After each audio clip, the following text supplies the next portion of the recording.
All right, YouTube, it is Mr. Mean coming at you this Saturday morning about 9:10 a.m.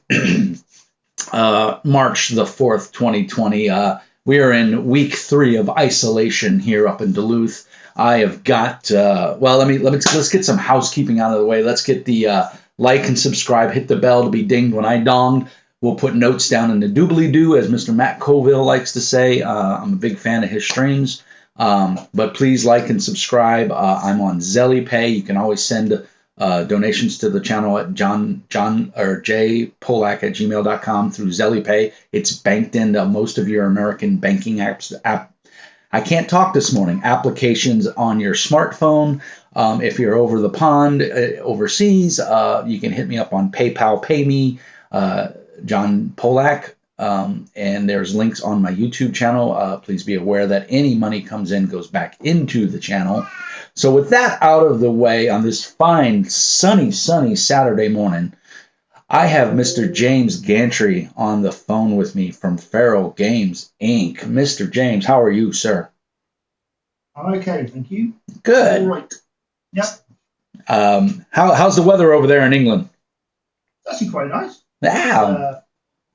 It's actually quite, well, it's a bit overcast, but otherwise it's all right. It's as good as it's going to get, right?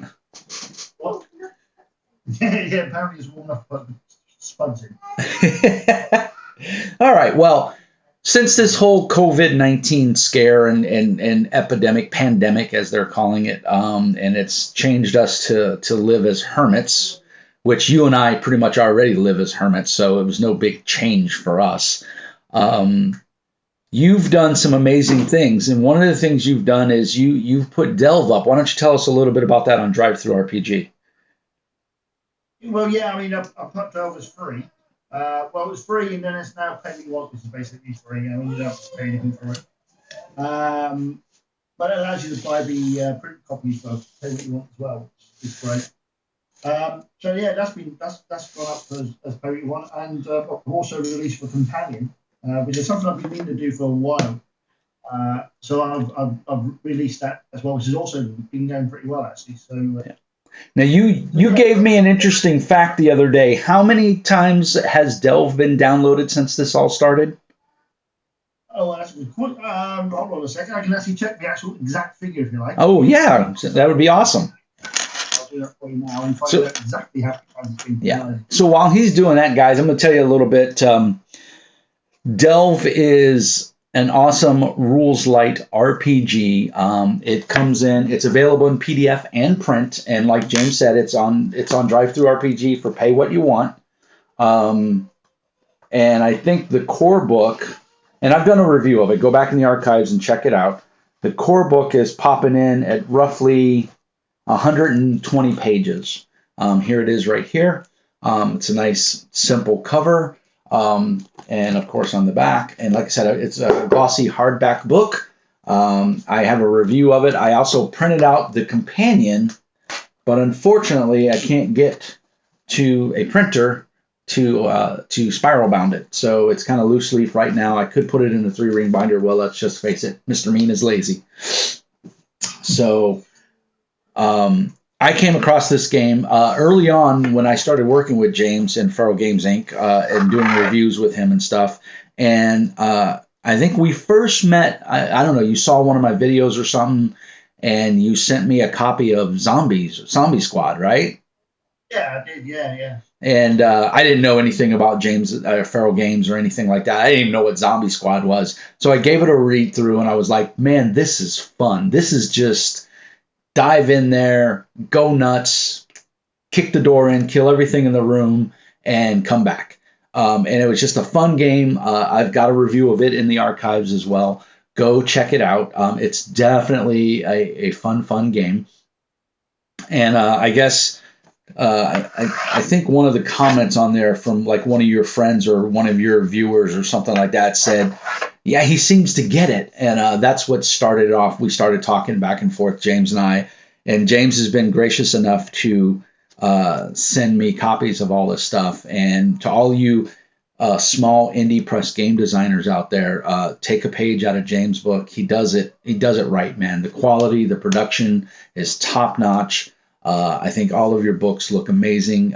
Good resource material, even if you're not going to play that game.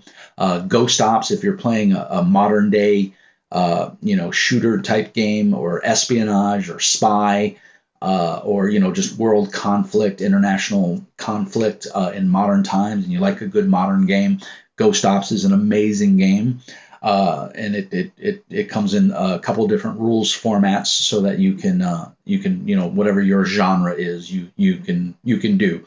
But that being said, James and I have gone back and forth and talked about a lot of things. I've supported several of his Kickstarters, not because he sends me free stuff, but because I like his work. I truly like the way he writes.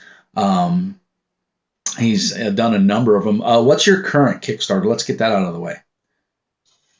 I don't have one running at the moment, but the last one we did was for the Black Iron, which was for the D&D settings. Yeah, and guys, you want to see some creepy art? The artist you got for that game, I backed it. And we're just waiting for everything to be done and printing. And of course, with the world situation and everything going on in China right now, I've assumed those books are going to be printed in China? Well, no, I mean, we're basically going to be two ways of doing it. We're going to do it as print on demand. Okay. That's kind of improved quite a lot since we started using it. I think Legend, the hardback Legend showed how good print on demand has become. And we were going to do some printing in England as well. We found an English printer. Excellent. Okay. Well, yeah, Legend's another one that's amazing. And that came. Did you do a Kickstarter for Legend? No, I didn't. No. Oh, so you just spit that out on your own? Yeah. Oh man, because Legend is awesome as well. I haven't gotten to get into it too deep yet, but man, I can tell you, I'm loving what I see, and that landscape format on the book just really sets it out on the game shelf, and it just looks real, and the art is fantastic in it. The stable of artists you have, they're awesome, and I hope they get lots more work, being exposed, through your products. But I hope they stay available for you to use them, because there's a certain amount of give and take there. You get awesome artists that maybe nobody knows of, or very few, and then you put out a successful book like Delve and Legends, and now that artist gets more commission work than they can handle. So it's a double-edged sword, I think. Yeah, I mean, a lot of the artists we have used in the past were unknown pretty much. They were just kind of hobbyists in effect. And since basically being in some of our stuff, they have actually their commissions have grown. Yeah, and that's called successful business all the way around, right? I think it's great that you can do that, and you can actually get more work out, which is important. So yeah, that's really important to me that people get extra work. But the thing with me is that I've always got at least 6 projects going on, mainly because I always have my 2 main projects going, or my 1 main project. Like at the moment, Black Iron's my main project, but I need to have a break from it. I can't be doing it 24 hours a day, 7 days a week. I become phased out from it. I get sick of it, basically, doing the same thing over and over again. I mean, even though people should think, oh yes, exciting, make a role playing game. It is, but it can end up being a bit monotonous, because a lot of what you're doing, especially with layout, is monotonous, right? Right. So in order to basically break up the monotony and give myself a break from things, I tend to work on other projects. So things like Legend was another project, as a way of giving myself a break from doing Black Iron.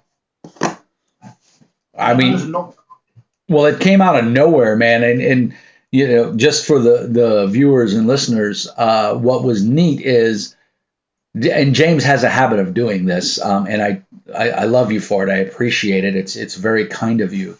But I'll get James and I communicate through Discord quite a lot, and so I'll get a pop up on Discord going, "Hey, you should be getting a package in the mail," and I'm like, "What?"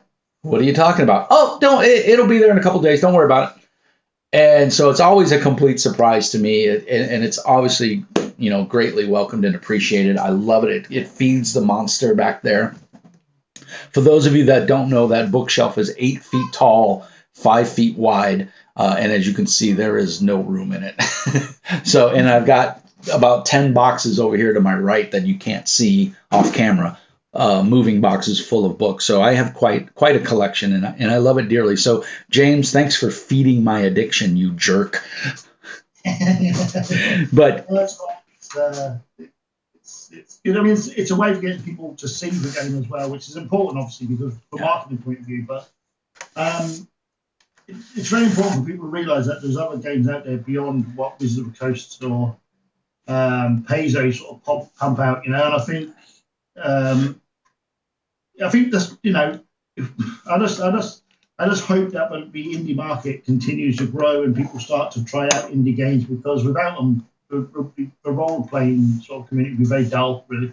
Yeah, we were talking about this off camera before we started the stream, and I live up here in Duluth. We're a relatively small town. We're not, country bumpkins, but it's we're not as big as like Minneapolis or some of the bigger cities. But what kills me is, I've been a GM for 30 years. I've run so many different games. It's not even funny. And it's always, and I mean this in all sincerity, it is always refreshing to see a new game with a different take. And that's one of the things your games provides, a different take on things. And I appreciate that. But it is so hard to get players to try something different.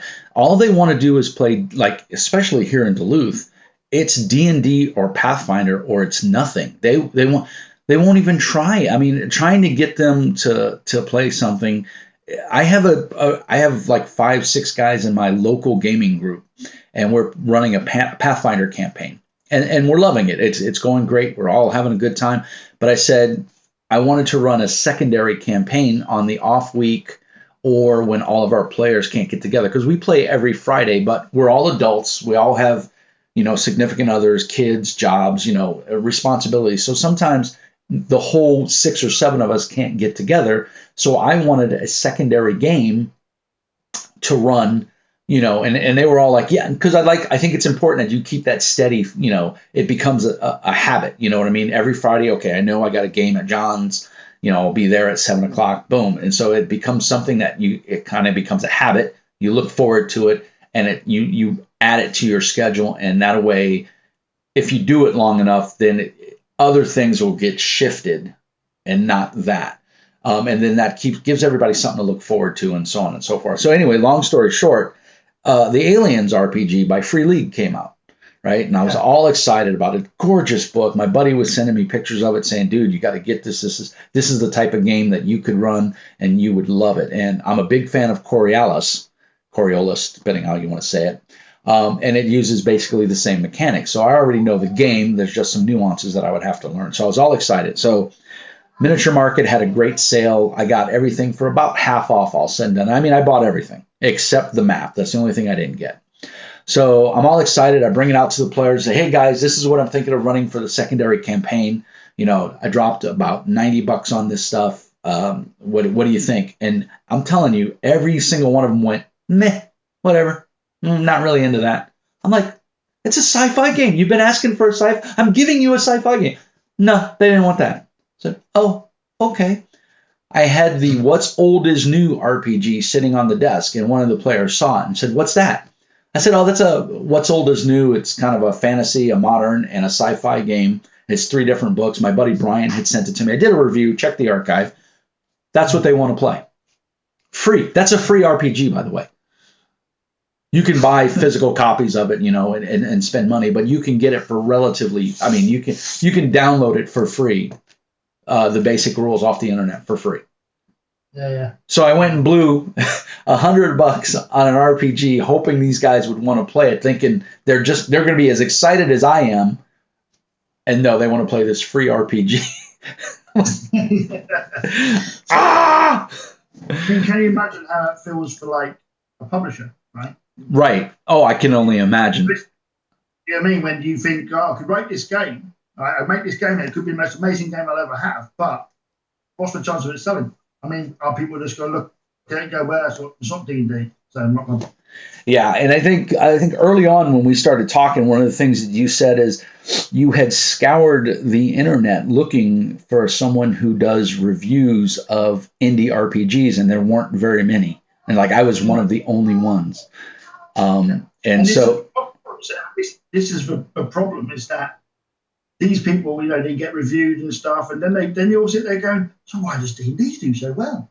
Well, why do you think it does so well? It's because everybody who's reviewing role-playing games reviews D&D. So when people who are trying to get into role-playing games looks on the internet, let's go and see what, all they see is D&D. Right. It's market media. They have the lion's share of the market. Them and Paizo. And where did Paizo come from? Paizo came from D&D.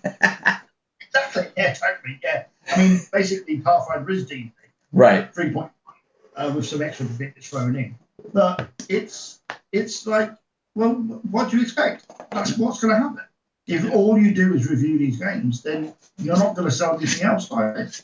The sad part is I will review like Delve. Delve got I don't know how many views on my channel. I can probably tell you real quick. It's had 2011 downloads. Wow, that's awesome. Yeah. Well, sorry about that. Yeah. That was the last channel. I'm going to try to find Delve. So over 2,000 downloads since you made it free or pay what you want. Yeah, since I've made it sort of pay what you want. Dude, that is awesome. I am so happy for you. Now, without getting into numbers or being too rude, and feel free to decline, but have most of them kicked a little cash your way? Or is it? No, it's been mostly free, huh? Yeah. I think out of those 2,000 downloads, I can tell you exactly. I mean, I'm quite happy with being transparent about it. And this may give people an idea how it actually works. And an insight of how much, people actually kind of make on these things. Because you've got to remember, drive-through takes 30%. They take a cut, yeah. Yeah, so basically, since we ended up making it free, or pay what you want, we've sold 2011 copies. And from that 2011 copies, I've made $63. Wow. Now, does that include people that have ordered hard copies? That includes them as well, yeah. Wow. And right now, even the hard copy is pay what you want?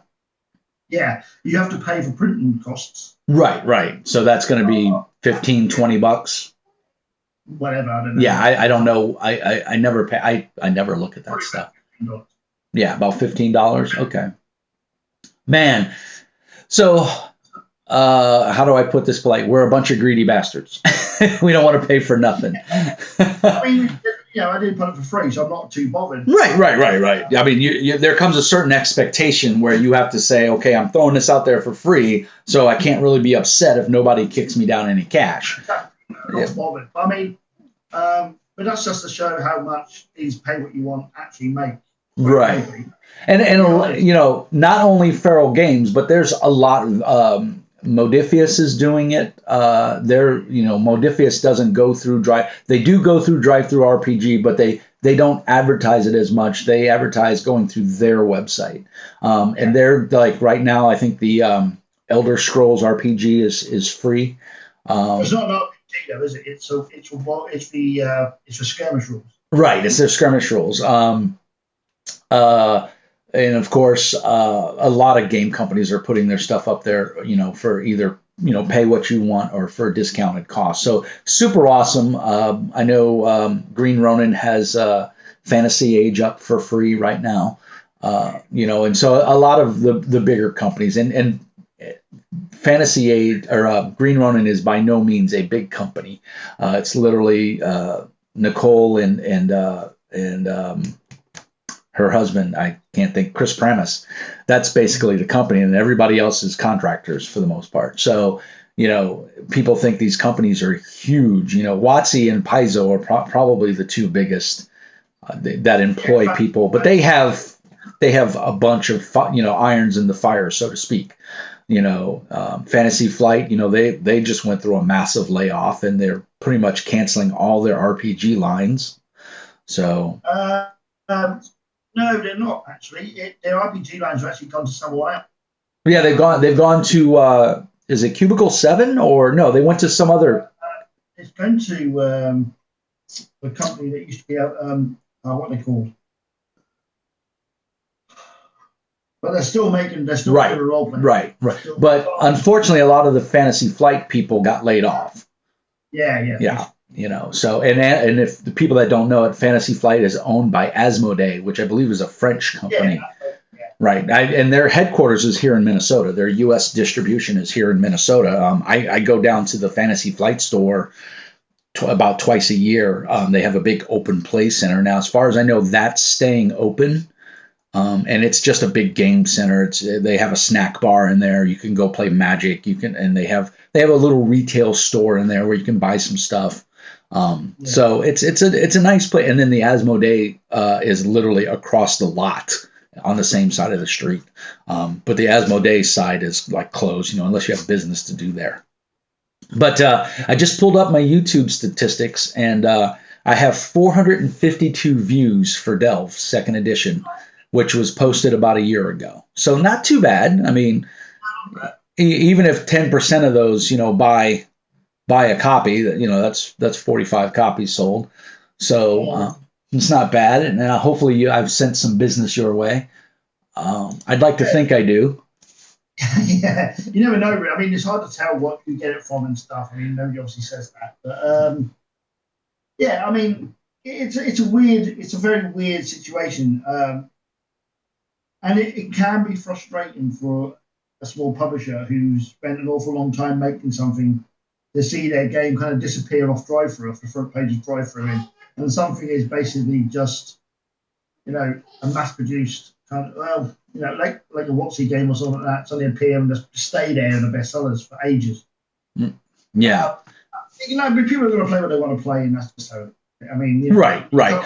Our job is to give them options, right?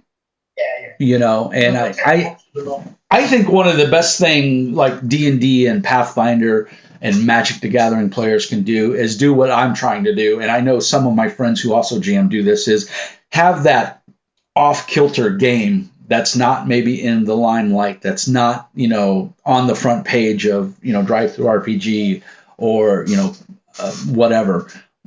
Yeah. And I think and give, throw a little love to these indie developers, people like you, and other small press companies out there. The guys that are doing Mothership. I don't know if you've seen that, but it's a sci-fi horror in the vein of Aliens and Sphere and all of that. It's comic book sized. It's a little bit of color and it's simple art, but the gameplay is amazing. And it's just a simple game that looks really cool. And, a lot like, shall we say, Delve. And so I want to bring it full circle here and, kind of talk to you about Delve and what the future holds for Delve. Do you have any plans for anything new besides the companion?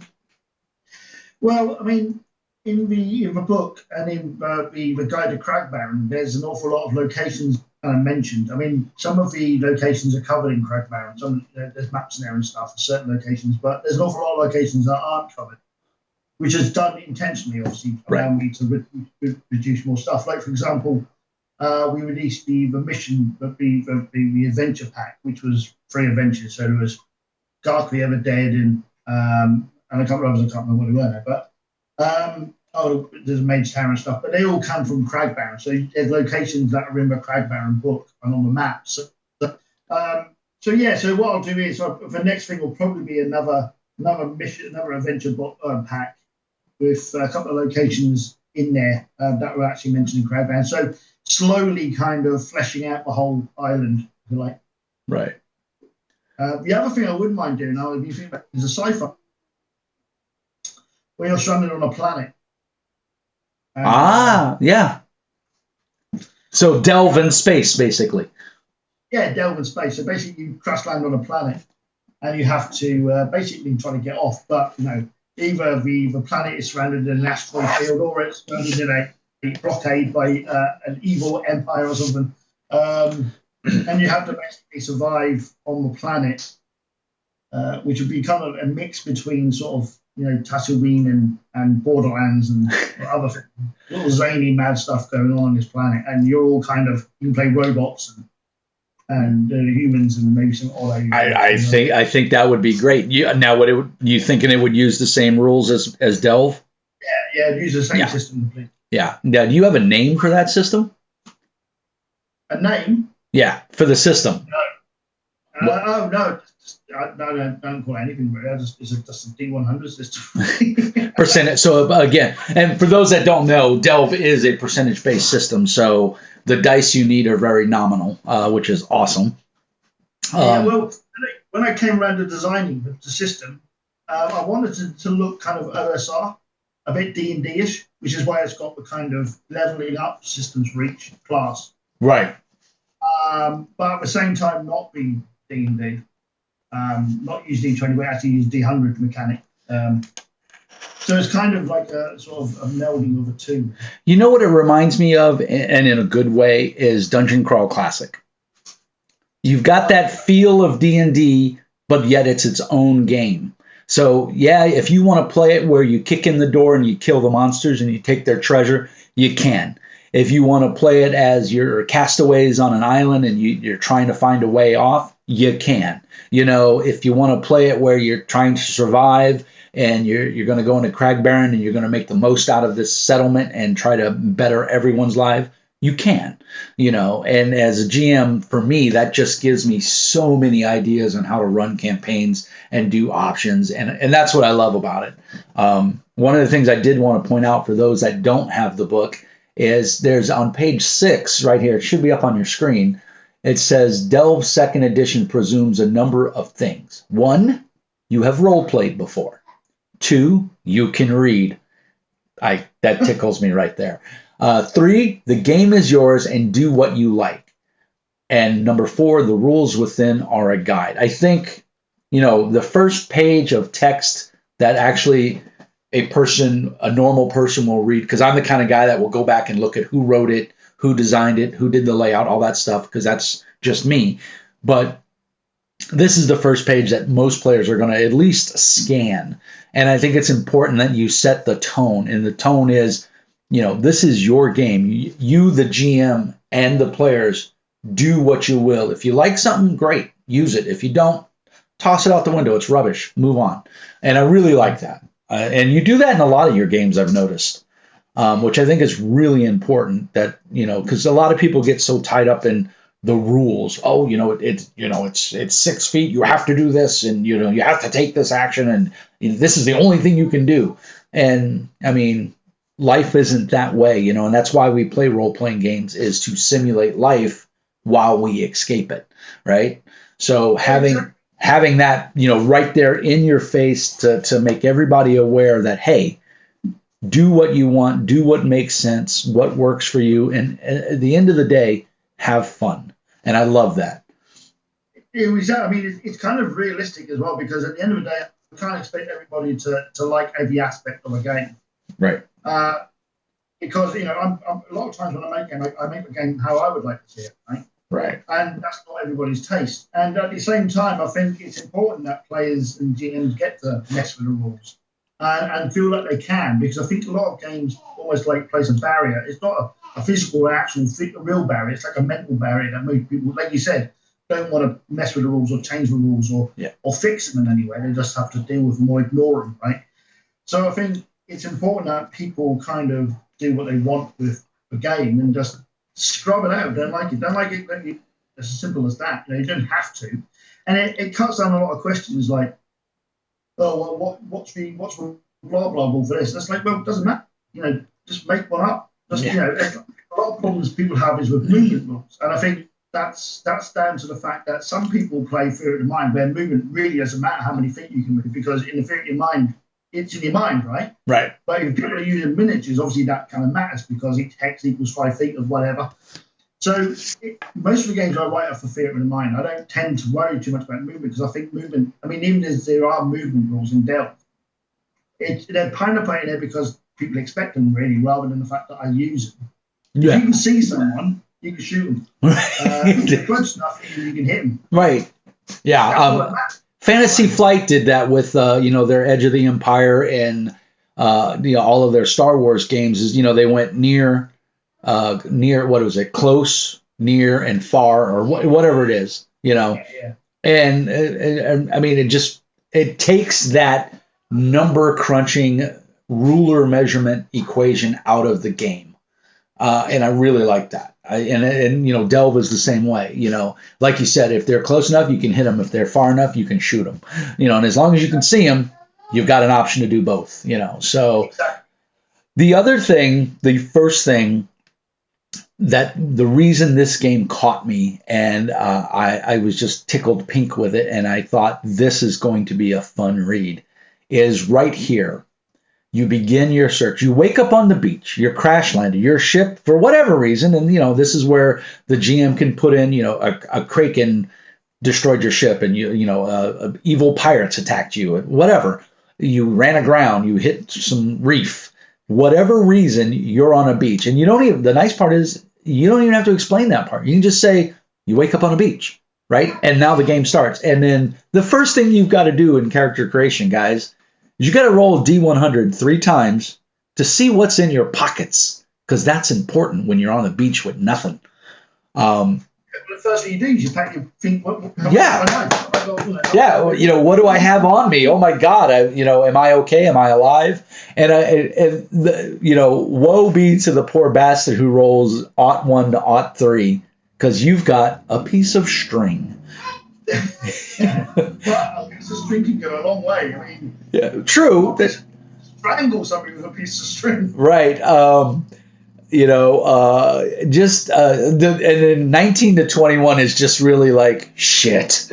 Sand. You've got sand in your pockets. So I mean, but there's useful things in there too. There's a gemstone. There's I don't know what the silver coins will do you, but strip of leather, a magic ring obviously is awesome. And there's no explanation to any of this stuff. What is the magic ring? I don't know. You tell me. It was in your pocket. Me as a GM, that's how I would approach it. And of course, if they put it over the top, then I would veto it. But it's a ring of fireballs. Okay, well, roll a d6 and tell me how many charges it has left. That kind of thing. So I love that right off the bat. You're just, what's in your pocket? It really just hits me. And then I spoke to this before, and it didn't dawn on me until I was actually doing the review. That time ago, is the attributes: dexterity, endurance, learning, vitality, and empathy. Now, to tell you what kind of a grognard Mr. Mean is, you guys went in and highlighted the first letter of each attribute. It smacks you in the face, and I didn't notice it until the moment I was doing the review, and I was like, oh, they spell delve. How quaint. So just little nuances in the game like that make it just the best, And I don't know if that was you, or I don't know if anybody else helped you write this, or if that was just something you came up with that you thought was quaint, but it's hilarious. Yeah. I think that comes from Fallout, really. I mean, right. The fact that the stats really that special, and I've always liked that, the fact that the stats spell out something. Right. And it's very hard to do that on game, but for Delve, it was like, how can I do this? What can I use? Oh yeah, that worked. So it worked kind of well for Delve because it was only 5 letters. Right. Yeah. And but it worked out perfectly, man. And it's just cute. It's funny, and I like games, in my own opinion, that don't take themselves terribly seriously. And that is one of the joys of Zombie Squad. Does it perfectly, I think, but this one as well. I haven't gotten to get too deep into Legends, so I'm not quite sure if Legends has that touch of tongue-in-cheek in it, or if it's a little. To me, just from glancing at the book, it looks a little more serious. But Delve definitely, it's one of those, I kind of view it as, well, shit, I'm on an island, I'm stuck. Well, got to make the best of it, and then of course, hopefully you'll get to Crag Barren and find somewhat of civilization. The quick creator, awesome. I got one beef I'm going to beat you up on though. The advanced creator. Yeah. All right, so let's go through this for a second. In the advanced creator, all characters start with the same attributes and linked other stats as the quick creator. Okay, makes perfect sense. What differs is the use of skills and the ability to choose a class and gain the benefits of that. Again, makes sense. There are a number of background and appearance options along with unique traits and abilities also. The classes have more choices available with the addition of subclasses. Makes sense. Abilities, traits, and skills are described later in the book and should be used to help decide which of the abilities and traits the players want. Where the hell is that section? Because basically what I had to figure out when I was making a character is you have to... Maybe it was something I was playing upon him, but ended up not playing in. Right. You have to go back to here and see what you have to do to make your attributes. And then when you're doing the advanced... You have to go in and add the 10% bonus or whatever that, for that race or whatever they get. But it does work out in the end. But it just took me a moment. I'm like, well, where is it? I'm flipping through the book like a maniac trying to find this page of where it's telling me how to roll my attributes. So I'm just picking on you there. So yeah, no, that's fine. I think I had the same problem when I looked back at it.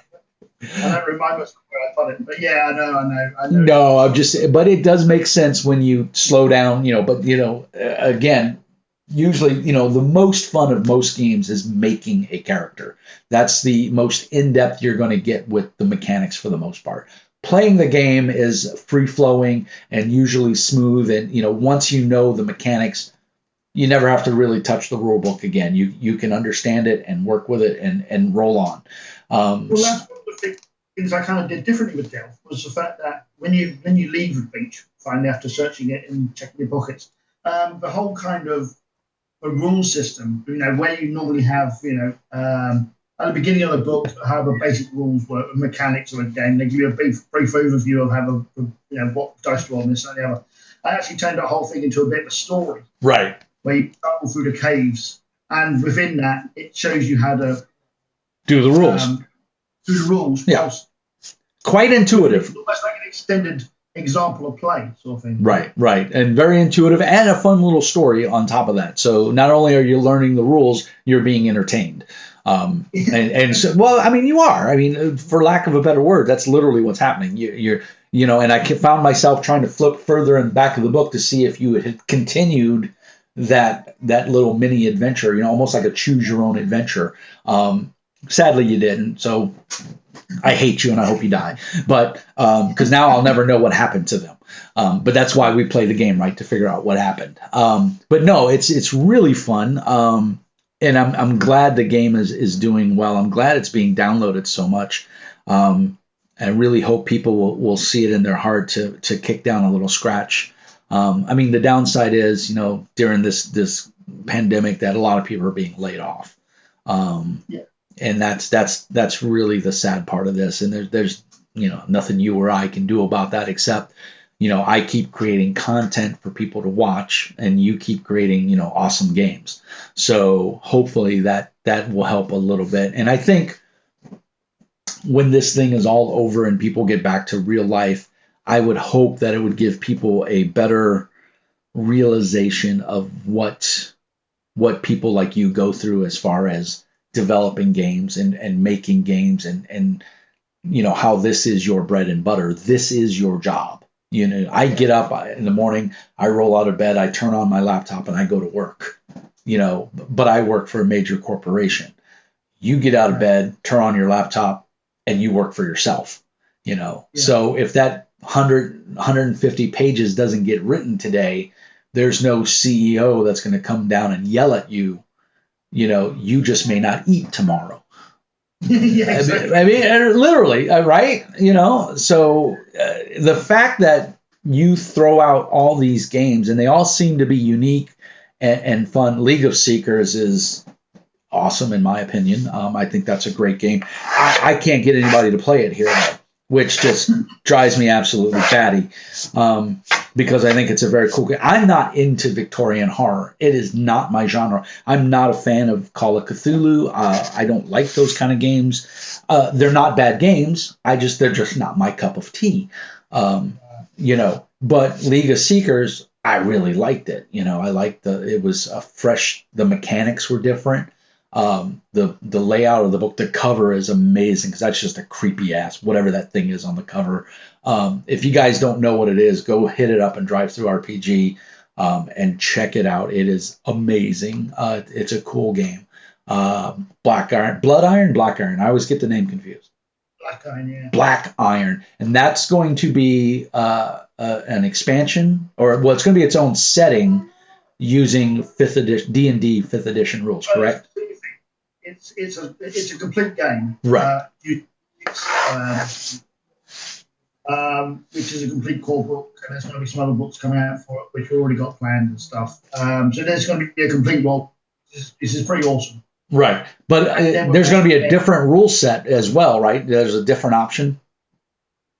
Well, we're doing a 5th edition setting book, which is basically going to use 5th edition rules with some new classes, some new backgrounds, new races, and you've got the whole role setting and stuff, and the monsters and stuff. So basically, it's going to be Black Iron with the D6 system stripped out of it. Okay. So there is going to be two rule systems, though, right? Yeah. So there's going to be the D6 system, and then which is your system, right? That's kind of what you've created. Yeah. And then, of course, the 5th edition rules, which the book, I mean, what little I've seen of it is amazing. I mean, it's and the character options and everything. If you're a D&D 5th edition and you want something a little darker, shall we say, this is the game. I think it's going to knock people's socks off. And it was a successful Kickstarter. And then are you planning follow-up Kickstarters for the expansions or other things, or are they just going to be released and done the drive-through RPG print-on-demand way? I don't know yet. It will depend upon how much things cost, really. Right. But with things like Black Iron, the artwork's expensive. But I mean, we wanted to. Obviously, there's an expansion for down below where the people who fled the surface world when the whole thing went kaput. Went south. Who basically now live in the deserted kind of dwarven ruins underground. The dwarves are dead, by the way. Right. So they all live there, and then there's the Blood Lords kind of rule the roost, and the last city is the last bastion of humankind, and that's their only defense is the magic that kind of keeps the ice, the snow, the mutated, corrupted monsters and so forth at bay. So there will be probably a source book for the down below, because there's 5 cities in there. There's going to be a source book for the last city as well. There's also going to be a small source book for the elves who destroyed the world. Are basically, they continue to send back rangers to either get the things they left behind, the artifacts they left behind, and to return them, or to check on what's happening in the world they kind of destroyed, like I said. Damn elves. Live in a completely different dimension. Yeah. It is an amazing, and it's funny because we started out this conversation and not necessarily bashing on D&D, but talking about how nobody wants to play anything but D&D, and now we come full circle that you're making a game for people to play D. But I think it kind of fills a niche in that you're a creative person and you have this world, this vision in your head, and you also, for lack of a better term, want to eat at night and keep a roof over your head. And so if you can manage to put those two things together and come up with something that, allows you to do those two things, A, the creative outlet, and B, eat and subsist, then more's the better, right? And I think in this case, 5th edition is that vehicle, right? That's what's going to allow you to do that, because we both know there are people out there that if you put 5th edition on it, they'll buy it just because it says 5th edition, you know. Yeah. And whether that's good or bad, that's not for us to determine. And hopefully they buy it and they go, holy Christ, this is the greatest thing since sliced bread, you know, and it fuels you to make more product. And I'm okay with that. Well, I think the thing is, if it's for those people who play D&D and have been playing with D&D for a while, have got a bit kind of bored with the kind of high fantasy that D&D kind of promotes, really. Right. And if you want to live in a world where the dwarfs are dead, the elves are all destroyed the world and bugger off. But basically, imagine the elves were kind of a Nazis during the Second War in Auschwitz, right? The elves experimented on humans, they melded humans together, they basically corrupted the humans to see what the result was more than anything else. They were basically very, very extremely evil. Right. And there's a whole history about how that happened, where the giants ruled the world and they basically created arcane magics. And they were basically quite evil giants. And then when the gods saw what the giants were doing, there was a war between the gods and the giants. And the giants were defeated. And when they landed on the earth and they began to rot, their blood and the rot of their bodies seeped into the earth, into the roots of the trees, which created the elves. Ah, cool. So the elves were created from the corrupted blood of dead giants. And the first place they discovered were the dwarves. And the elves basically destroyed and burnt the dwarfs. And when all the dwarfs were dead, the elves decided to go onto above the ground and start building their cities there. But unfortunately, where the gods had fell, the gods that had died had fell, their blood had seeped into the earth, and from that were created humans.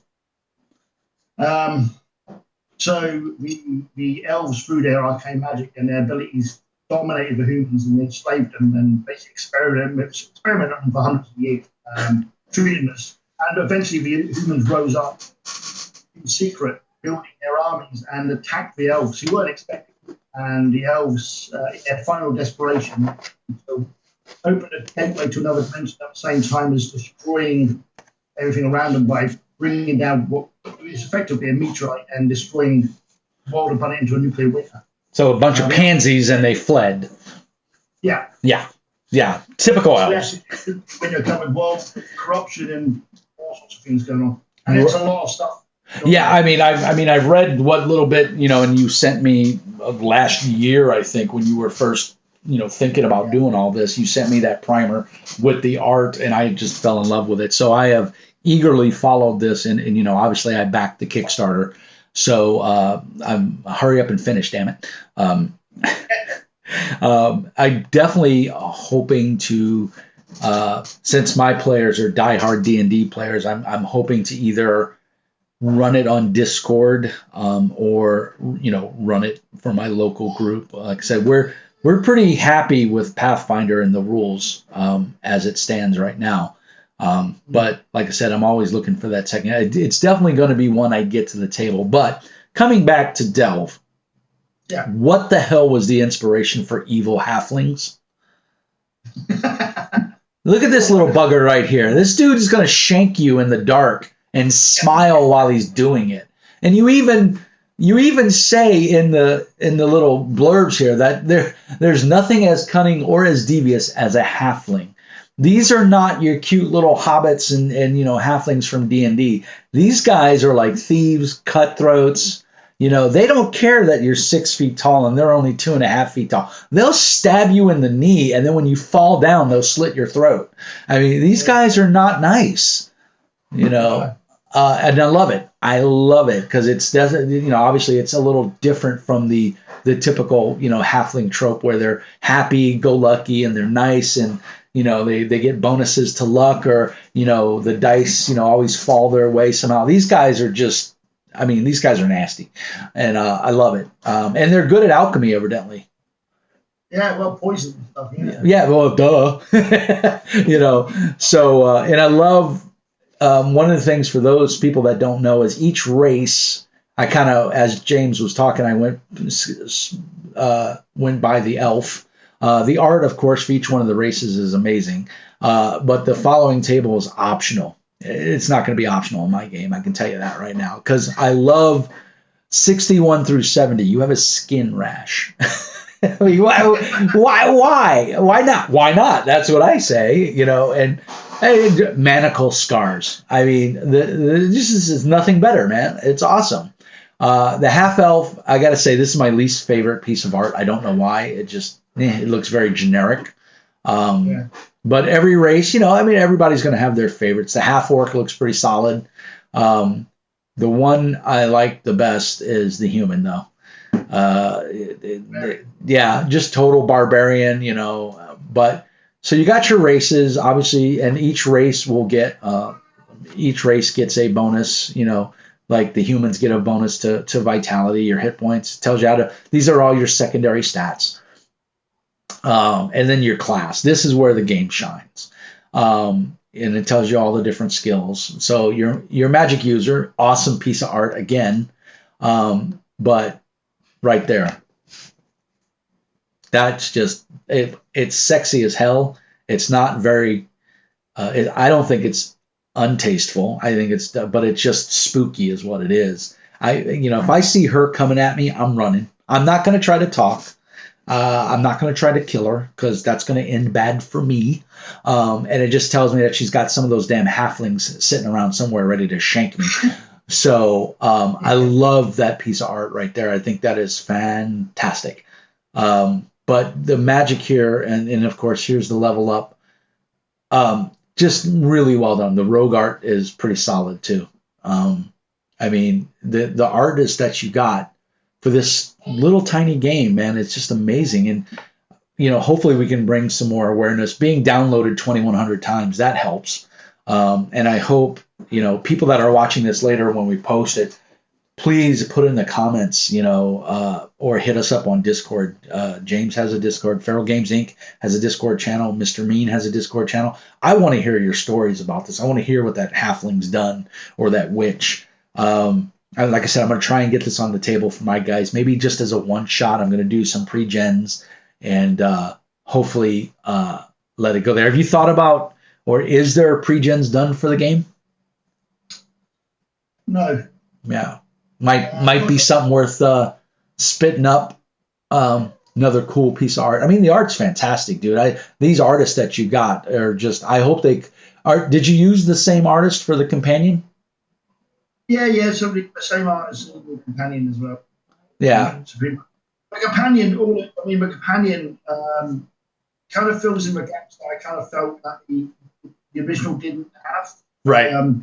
So in your companion, you can play a goblin and name her nothing.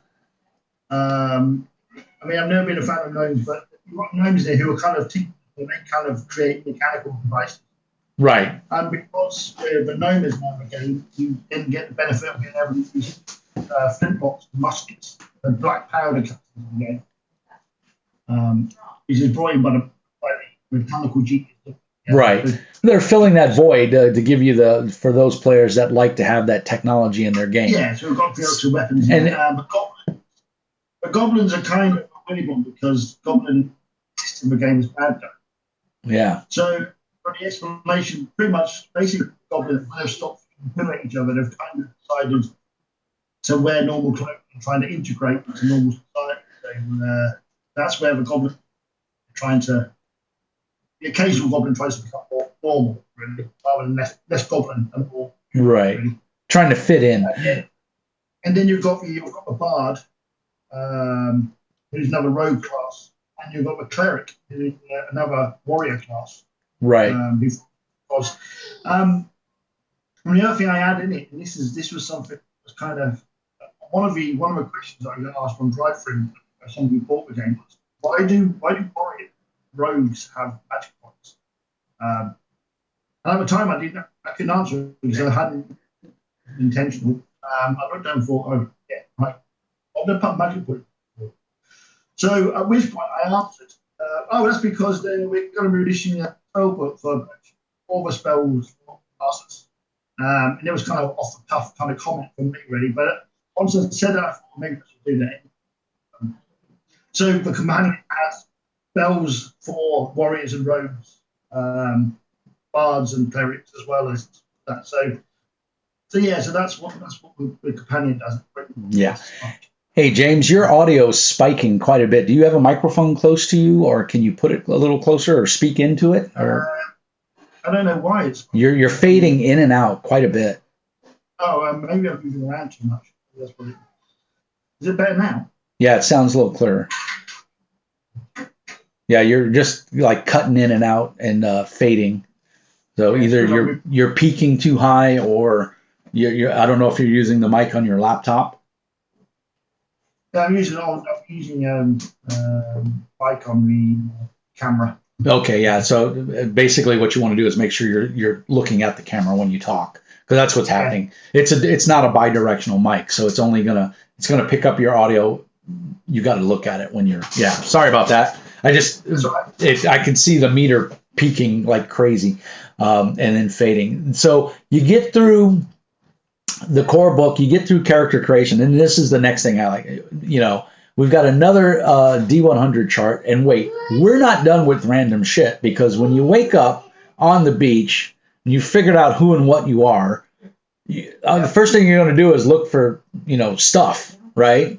And so you get to roll 3 more times and find stuff, which I thought was awesome, and it's very important that I know if I'm stranded on an island that, as far as I know, may be deserted, that I have a chair leg with me, not a full chair, just a chair leg, because that could be a club, it could be kindling. The other one was what's the other one that I thought was really, really kind of funny?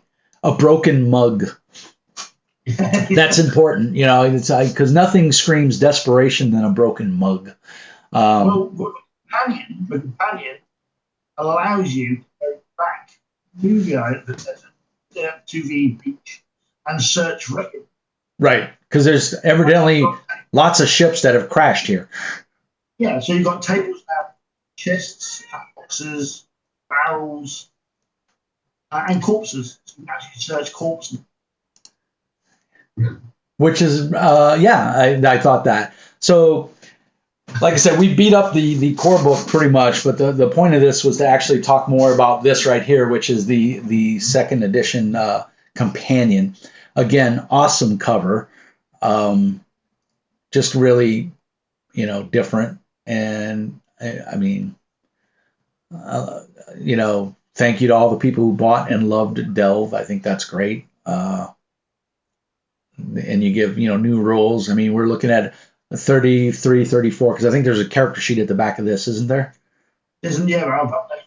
Yeah, so we got some new spells, new gear, new rules and options, which is where you bring in the magic. I like how you were caught off guard by that question on drive-through, and so you had to make this. you kind of made work for yourself. Yeah, which is in a way good. I mean, it's good for me. So now this is not going to be a physical book, or can this you can do a print on demand, right? Yeah, I could do. Yeah, I mean, I was thinking of combining companion with the other adventures into one volume. Gotcha. That would, and I think I had one of my viewers on my Discord channel, Miguel, who I'm using the microphone. Miguel's a super awesome supporter of the channel. A big shout out to Miguel. He gave me this Zenfone microphone here that I'm using right now, which is amazing. So thank you, sir. But he was like, consider it sold. And I'm pretty sure he probably went and bought a copy of Delve. He's a pretty awesome guy. Well, I mean, basically, because Miguel mentioned it, there's a reason it's probably got to be made. That's right. So it's all Miguel's fault, is what you're saying. It's his fault. Thanks, Miguel, for making more work for James. What a jerk. No, that's awesome. And if we can, pin you in a corner to make you keep you making more books, then that's what we're gonna do. So here's our new rules and our options, and we got Flotsam and the Dead. This is what you were just talking about. So you can find a corpse. Now, if you find the corpse, do you get to roll on another chart to see what's on the corpse? Right. It would totally make sense. And it's just awesome, dude, that it's such a simple concept brought to fruition that I'm surprised nobody else. I can't think of another RPG that's done something like this. Can you? No. No, I can't really think of anything. And it's just neat because, you got these chests and corpses and packs, which makes sense. We see the movies, when they crash, and they wash up on shore and they find the chest with stuff in it. I mean, when you start Neverwinter Nights, I don't know if you've played the video game, but Neverwinter Nights, you wake up on the shore, your ship is crashed by a Draco Lich, and you wake up on the shore, and the first thing you do is you go to a chest and you get your starting weapons. So, it's a random chest that washed up on the shore, and it's got weapons in it for you. So, I mean, art imitates life, right? Or art imitates video games, or video games imitate RPGs. But cool backgrounds, and this is all in the companion, guys. Now, is this on pay for what you want as well on drive-thru? It's $3.99. $3.99, so $4. Yeah. Or what is that? A couple of quids over in England? Yes. £3 99 pence. I never get your damn currency straight. Basically, it's going to be about £2. 2 pence. £2.50. £2.50. There you go. So obviously, if you're on drive-through Europe, or if you're or here in the U.S., it's obviously something you can get, or overseas. I'm not sure what I would imagine if you're in China or Uzbekistan, that you could pick up a copy of this on their drive-through or not. I would assume, but I love this. No eyebrows. I mean, it's just that little stuff that just makes it just so much the better. Now, I'm going to tell you right now, this looks like a gnome out of Dragonlance. Right. I mean, it screams Dragonlance to me. It screams Larry Elmore. So whoever the artist was, they did a fantastic job, because it's being compared to Larry Elmore. So obviously it's a done job. But me personally, I wouldn't put gnomes in my game. Unless a player said, "Oh God, I got to play a gnome." I think the players I have would play the goblin or the halflings. I don't know if that's a testament to me or the sickness of my players. I'm not quite sure. Probably a little bit of both. But it's neat, and I love the fact that you can play a goblin. I mean, it's just awesome. And that goblin just looks wicked. I mean, he's up there with the halfling, man. Just not a nice. That smile is, but it's a great. The art is fantastic. Again, and then scars across the throat, really. Missing fingers, blind in one eye, torn ears, missing toes, branded, smelly. You got to take smelly if you're playing a goblin. Missing teeth, yellow eyes, and again with the skin. What is it with you and skin rashes, James? What are you trying to tell us, buddy? It's awesome, and I love the rogue. It just reminds me of Dread Pirate Roberts, Princess Bride. Do you know a man with 5 fingers by chance? So yeah, really, really well done. And of course, there's your level ups and everything for the bard. Just awesome art.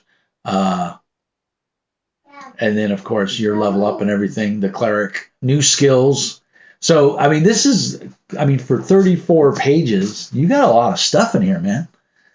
Yeah. And it was just stuff that let's be honest, you forgot to put in first edition, or just didn't get around to it. I'm being honest. A combination of both stuff and that person on drive-through, having your mouth overwrote your ass, and now you got to write this extra stuff. So great. I don't even want to say it's fluff, because it's not. This is all useful information for the game. To make it even more of a complete game, which is for 33 pages for $4 US, you can't beat that. That's that's unheard of. And then I really do hope you take Miguel's suggestion to maybe combine this and Cragbaron into a solid book, or the Adventures of Everbark, whatever. What's the one with all the adventures in it? Yeah. Maybe combine all 3 into a softback or a hardback, because with the pay what, or the print on demand, that kind of takes some pressure off of you, doesn't it? Yeah, it would make as a process. You cut out on me. I didn't catch what you said.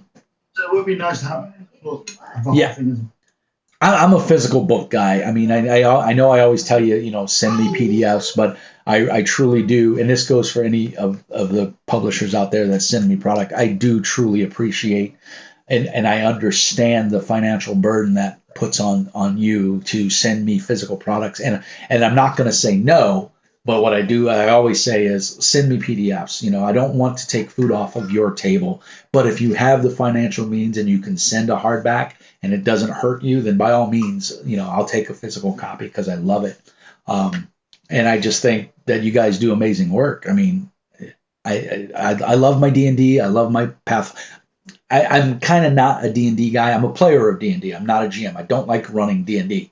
I love running Pathfinder. The 3-action economy, the rules mechanics make sense, and I really enjoy it. But then I see little small press games like this, and I go, why can't these big guys do something like this? But, well, it's a catch-22 because, everyone complains about like Paizo putting out 20 books a year, right? What people don't understand is that it's a business. They've got families to feed. They've got overhead. They've got, and how do they do all of that? They can't just produce one game and then sit back and relax and the money's going to roll in. It doesn't work that way. Every once in a while it does, but on a day-to-day basis, it doesn't, right? I mean, you've like you said, you've always got one project you're working on and you've got one or two in the background that you're fiddling with, more for your own sanity, but also to keep that gravy train rolling, right? Yeah, totally. Keep money coming in, and to allow you to keep producing product, because let's face it, one game will sell like hotcakes and another game won't do anything, right? And so that's kind of a loss. Yeah, I mean, sometimes you need to sell the smaller game in order to finance the big. Right. Yeah. So we got ranged weapons, new gear, the blunderbuss you talked about, the hand crossbow. Now you've just went and made the halflings even more deadly. So, and shuriken. I mean, and again, simple rules, nothing overly complex. I love the spells in the game. Very easy, succinct, and straight to the point. I think it's fantastic. Let's see what else we got in here. The rogue spells. I particularly like rogue spells in Companion. Very rogue centric. Yeah, no, it's I like that everybody gets magic points too. I mean, I think someone kind of hit you up and it harkens back to that why you had to write this is why does the warrior get magic points? Oops. But rogue spells, I mean, and why can't everybody use magic warrior spells? I mean, yeah, they don't get as many, of course, but they've got a couple, and they make sense for a warrior to have. And obviously, as a GM, my mind gets flowing. The creative juices get going because now I can, now you can have patron gods for warriors that grant spells. You can do anything. It's very. The framework has been built to let you, the GM, be as creative as you want, and that I think is a sign of an excellent game. You've got rules because obviously we want rules to facilitate the gameplay, and keep things somewhat realistic, so to speak. But you've also got this open framework that you can do whatever you want to do. So why can't a warrior cast a spell that makes him better in combat or weakens his foe? That's totally a war. Why do you have to rely on the magic user or the cleric to cast all the spells? Yeah, I think that's a novel. I never would have thought of it. Never crossed my mind. In the 30 years that I've been doing this, never thought, wow, a warrior should have spells. I mean, D&D and other games do it where you multi-class, right? So you've got your elven, sword mage, but that's 2 classes. So now you're not as strong as a warrior and you're not as strong as a mage, but you can do a little bit of both, which in theory is a great idea. But you've just knocked that right out of the park with this. Well, I think in a way, I kind of do the similar things, whereas the mage has played in their arsenal. Warrior only has 5. And also the fact that they have less battle points. Yeah. Yeah. But they are, they're not as strong as, but they still have to be able to cast that sort of certain thing that allow them to have that. Yeah. And, of course, then we have our expanded bestiary, which is awesome. The guy with a hook. It just, and then, I mean, cool monsters, like the art is pretty good. The golem, I think, is very solid. Steam golem coming. That is just crazy. Other threats. And then the character sheet, which is very functional. I mean, I had no problem making my character, once I figured out how I was supposed to get my attributes and everything. Well, I mean, it's an oversight and it's nothing major. And, when I took a second, I just read it a little bit more and I went back and I looked, I went, oh, and, I love the skills, the way you do them, trained, what is it, expert and master. What is K stand for? Not known? Known, yeah. And then unfamiliar or unskilled? Unknown. Unknown, yeah. So, yeah, and you get new skills in the game when you level up and stuff. So, yeah, James, just awesome, dude. I mean, I think for a $4, update to the game, you've added, hours and hours of storytelling and fun. And I hope that people download it. Well, I hope that people buy it. Obviously, that's the key thing. But I hope that they get Delve for free, and then they go, oh, there's more, because I think that's what's important. Obviously we want to keep stuff going. So again, just kudos, dude. Just a great game. Very succinct, very very minimalist, but yet very open with everything you can do. I'm going to go back to that cover because I love that cover.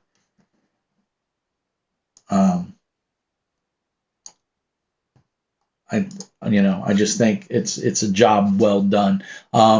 What can you give us a hint of anything in the future aside from what we've already talked about? Anything in the brain pan that might be coming up? Well, if we released Hunters of the Chalice Lands.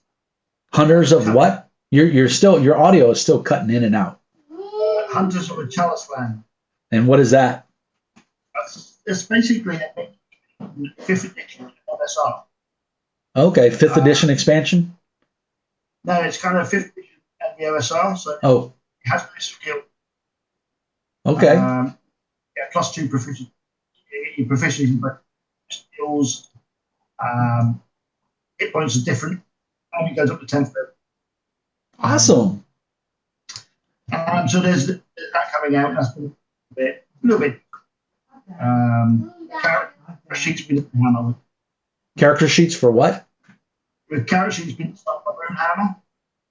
Okay, your audio is all over the place, sir. Yeah, I keep getting feedback as well. Yeah. I'm not sure.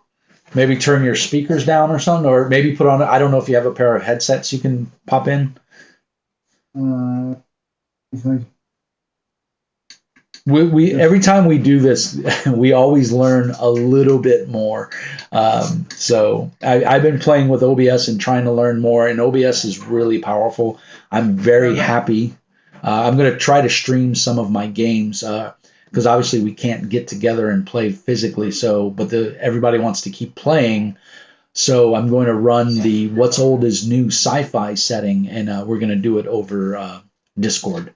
Everybody's going to roll dice. I'm not going to have any dice bots or anything like that because I'm old school. I like the dice.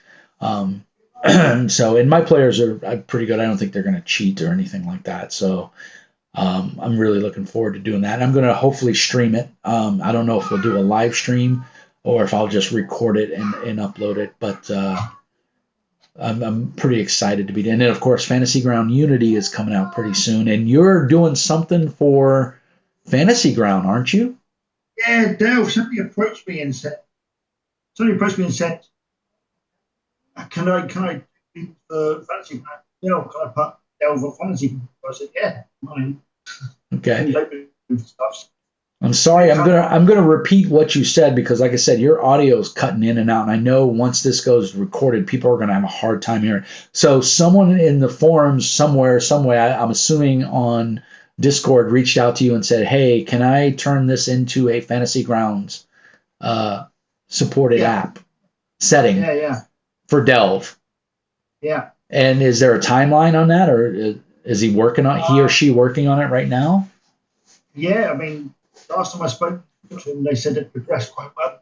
Oh, that's awesome. Well, I tell you So, what, please post on my channel or on my, feel free to go in and throw a link on the YouTube video as well. And definitely post it in my Discord when that happens because I'm on Fantasy Ground Unity and Classic. right. And I will definitely purchase it if it's available for purchase. Okay, yeah, I'll let you know when I know. Yeah. So, the other thing, if any of the people watching this and have played Delve, you can think of a name for a science fiction version, then stick it up in the chat. Yeah, totally. So what James is saying is if anybody watching this can, as he mentioned earlier in the video, he's thinking about doing a sci-fi version of Delve. So if you can come up with a good name, throw it in the chat there or throw it on our Discords, and possibly it might get used and you can get a shout out and all that cool stuff. Well, if I use it, I'll send them a free copy. Well, there you go. Free product is always good. So if you come up with a cool name and Feral Games Inc. decides to use it for the sci-fi version of Delve, you get a free copy of the game. You can't beat that. That's awesome. Well, that's going to put my creative juices to work, which you probably don't want any of that. But James, as always, it is a pleasure, sir. Now, I saw on before I wrap this up, I saw on Drive Through RPG that you're posted as Jay. So, am I saying it? Is it James or Jay? Well, Jay is the first one. It's James. It is James.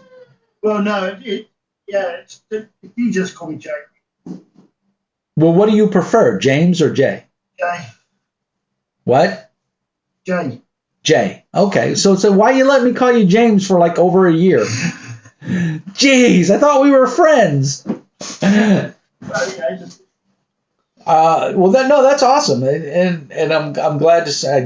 I wish you all the success, sir. I'm so happy that Delve is doing so well, and hopefully once we get out of this pandemic and people get back to working, and people will remember, that Feral Games, threw Delve up there for free, and maybe they'll go out and pick up, that companion, and hopefully by that time maybe the sci-fi version or an expansion for Delve will come out that will obviously, you can always count on Mr. Mean to get a copy.